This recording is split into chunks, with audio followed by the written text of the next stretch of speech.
나경원이 계속 설치더니 결국 선을 넘어버렸습니다. 민주당에서는 긴급 성명이 나왔고 국힘에서조차 퇴출되어야 한다는 여론이 급증하고 있습니다. 그럴 만도 합니다. 코스피가 5,000선을 넘어섰다는 건 그냥 숫자 하나 넘어간 게 아닙니다. 1980년 출범 이후 46년 동안 한 번도 밟지 못했던 구간입니다. 장중 5,021.13까지 올라 사상 최고치를 경신했고 전거래일 대비 1.39% 급등했다는 수치까지 붙으니 더 선명해집니다. 코스피 5천은 경제기사에나 등장하던 표어가 아니라 시장이 실제로 그 가격표를 찍어준 사건입니다. 이재명 대통령이 대선 공약으로 내걸었던 목표가 취임 약 7개월 만에 현실로 다가왔다는 점도 정치권이 뭐라 해도 부정하기 어렵습니다. 이런 지점에서 중요한 건 주가가 올랐으니 다 잘됐다 같은 단순 자랑이 아니라 이 변화를 어떻게 해석하느냐입니다. 주가지수는 실물 경제와 다릅니다. 그 말 자체는 맞습니다. 다만 그 차이를 핑계로 성과를 지워버리는 것도 틀립니다.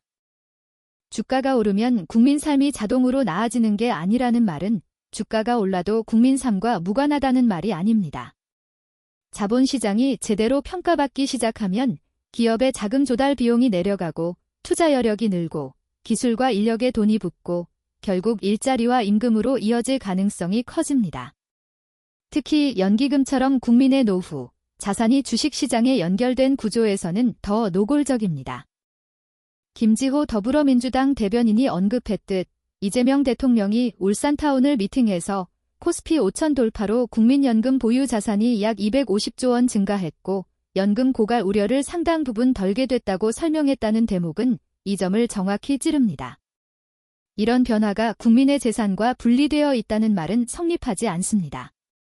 그런데 나경원은 이 역사적 사건을 앞에 두고도 또 익숙한 방식으로 나옵니다.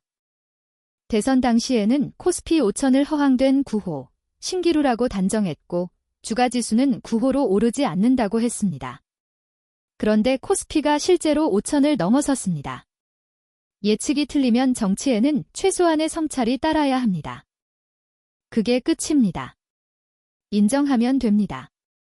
그런데 나경원은 인정 대신 표적을 바꿉니다. 이번에는 연기금을 동원했다, 모렴치한 착시라며 성과 자체를 폄훼하는 쪽으로 방향을 꺾었습니다. 불가능하다고 단정했던 일이 현실이 되자 이제는 그 현실을 깎아내릴 이유를 찾는 겁니다. 이건 정책 비판이 아니라 자기 오류를 인정하지 않기 위한 합리화로 보일 수밖에 없습니다. 나경원이 내세우는 프레임은 대략 이런 겁니다. 원화 가치가 달러당 1,500원을 향해 떨어지고 장바구니 물가는 5%를 향해 치솟고 지난해 4분기 성장률이 마이너스 0.3%로 역성장을 기록했고 1인당 국내 총생산도 감소했다.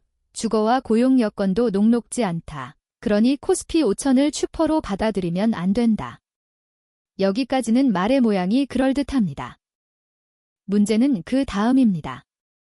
나경원은 이 지표들을 근거로 착시의 시간이라고 몰아가면서 동시에 정부가 빚을 내 확장 재정을 반복하고 각종 쿠폰과 현금 살포, 연기금과 세제까지 총동원의 지수를 밀어올린다고 주장합니다. 한마디로 지수만 화려하게 만든 거품이라는 겁니다. 그런데 이 논리는 앞뒤가 맞지 않습니다. 주가가 기업의 현재 가치와 미래 기대를 반영한다는 건 상식입니다. 공환율이 수출기업 실적을 부풀려 지수만 올린다는 주장도 가능은 합니다. 다만 그럴 거면 나경원은 두 가지를 설명해야 합니다. 왜 신기루라며 불가능하다고 단정했던 지점이 갑자기 정부가 총동원해서 밀어올린 결과로 바뀌었는지, 그리고 정부가 총동원했다면 그 메커니즘이 무엇인지 구체적으로 말해야 합니다. 시장을 움직이는 건 말이 아니라 숫자입니다. 연기금 동원이라는 단어 하나 던지고 끝낼 문제가 아닙니다. 더구나 공적 연기금의 투자 성과를 동원으로 취급하는 순간 국민의 노후, 자산 증가 자체를 공격 대상으로 삼게 됩니다.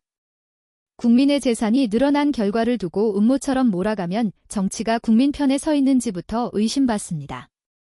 나경원이 또 하나 들고 나오는 게 규제 타령입니다. 노란봉투법, 중대재해처벌법, 근로자 추정법, 경직된 주 신두시간제, 자사주 의무속 악상법 개정 같은 걸 줄줄이 열거하면서 반시장, 반기업 규제라고 합니다. 그런데 이 목록을 한 줄로 묶는 방식 자체가 속이 너무 뻔합니다. 노동자의 권리와 안전, 기업 지배구조의 투명성 같은 문제를 한 덩어리로 뭉쳐 기업의 팔과 다리를 묶는다라고만 말하면 결국 남는 건 기업 편을 들겠다는 선언이지 경제 분석이 아닙니다. 더 웃긴 건 나경원 말대로라면 기업이 그렇게 발목 잡혀 있는데도 코스피는 5천을 찍었습니다.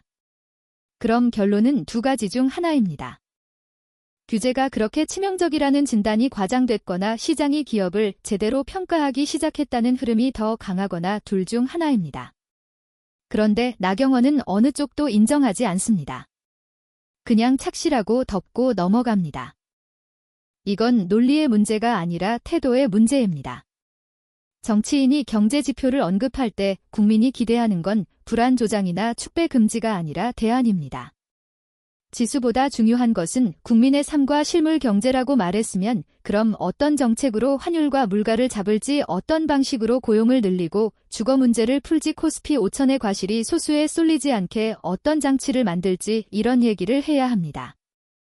그런데 나경원은 늘 같은 곳으로 갑니다. 성과는 폄훼하고 동기는 의심하고 정부를 악마화합니다. 그러니 국민 입장에서는 피로감이 쌓일 수밖에 없습니다. 비판을 하려면 적어도 인정할 건 인정하고 틀린 건 틀렸다고 말해야 비판이 힘을 얻습니다. 그런데 나경원은 틀렸다는 말이 없습니다. 대신 모렴치 같은 자극적 표현만 남습니다. 이 지점에서 많은 사람들이 이렇게 봅니다. 나경원은 정책 논쟁을 하고 있는 게 아니라 살아남기 위한 정치적 발버둥을 치고 있다고 말입니다. 12.3내란의 밤에 윤석열이 나경원에게 통화와 문자를 했다고 자백했다는 대목이 나왔습니다. 통일교를 조사해보니 집중원 목록에 윤상현과 나란히 이름이 올랐다는 얘기도 같이 거론됩니다. 이런 정황들이 한꺼번에 쌓이면 그 사람은 정책이 아니라 수사가 무서워집니다. 정치적 공격의 강도가 과도해지는 이유도 거기에 있을 수 있습니다. 자기 정치가 무너지면 그 다음은 법적 책임과 개인의 삶 전체가 흔들릴 수 있다는 공포가 따라오기 때문입니다. 그러니 무엇이든 물어뜯는 방식으로 가게 됩니다. 이재명 정부가 잘한 일도 못한 일도 아직 판단이 안 끝난 일도 다 한꺼번에 까야 자기 지지층이 결집하고 그 결집으로 시간을 벌 수 있다고 믿는 겁니다. 하지만 그 방식은 오래 못 갑니다. 코스피 5천 같은 건 숫자로 기록되는 사건입니다.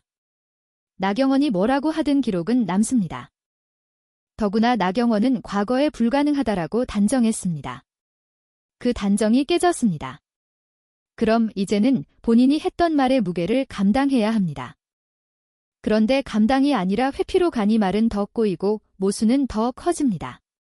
신기루라던 것이 현실이 되자 동원이라 하고 주가가 9호로 오르지 않는다라던 사람이 이제는 정부가 지수를 밀어 올렸다라고 합니다. 둘 다 동시에 성립하기 어렵습니다. 이런 모순이 반복될수록 국민은 논리를 듣는 게 아니라 공포와 이해관계를 보게 됩니다. 물론 코스피 5천이 만병통치약은 아닙니다. 나경원이 던진 질문 중에는 현실적인 포인트도 있습니다. 지수가 올랐는데 왜 통장이 안 늘었냐? 왜 내 집 마련이 더 멀어졌냐? 왜 채용이 줄었냐? 이런 질문은 충분히 할 수 있습니다. 다만 그 질문의 목적이 경제를 살리기 위한 해법이 아니라 성과를 깎아내리기 위한 도구로만 쓰이면 국민이 등을 돌립니다. 코스피 5천을 국민의 재산이 늘어난 결과로 이해하고 그 재산 증가가 체감으로 이어지게 만드는 정책 경쟁을 해야 합니다. 그게 정치의 역할입니다. 그런데 나경원은 그 길로 가지 않습니다. 그러니 긴 말 필요 없고 특검 수사나 받길 바란다는 정서가 커지는 겁니다.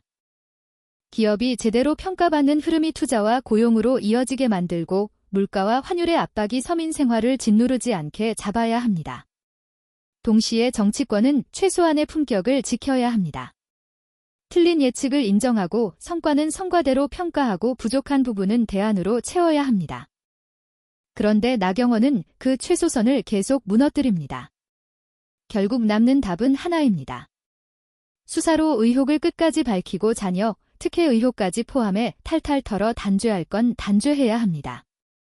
정치적으로도 정리해야 합니다. 이런 정치가 반복되는 한 대한민국은 늘 같은 자리에 묵입니다. 코스피가 5천을 넘어도 국민의 삶이 나아지기 어렵습니다. 그래서 지금 필요한 건 축포가 아니라 기록 앞에서 책임을 묻는 냉정함입니다. 그리고 그 책임을 회피하는 정치가 더는 발붙이지 못하게 하는 국민의 결단입니다. 오늘 내용은 여기까지입니다. 유익하셨다면 구독과 좋아요로 영상 제작에 힘을 주시기 바랍니다. 국민을 위한 정치 논평, 정치보감은 최선을 다하겠습니다.